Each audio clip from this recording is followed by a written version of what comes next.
Vadodara police દ્વારા અટકાયત કરવામાં આવેલા કોંગ્રેસના કાર્યકર્તાઓ છે।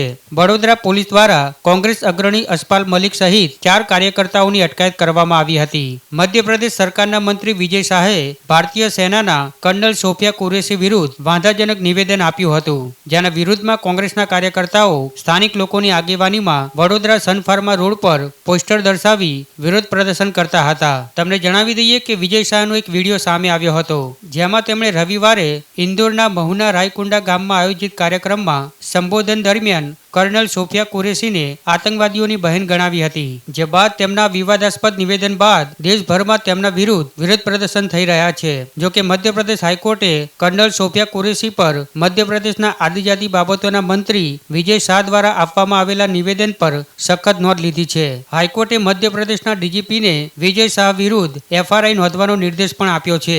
ત્યારે મધ્યપ્રદેશના આદિજાતિ બાબતોના મંત્રી વિજય શાહના નિવેદનનો વિરોધ કોંગ્રેસના કાર્યકર્તાઓએ કર્યો હતો।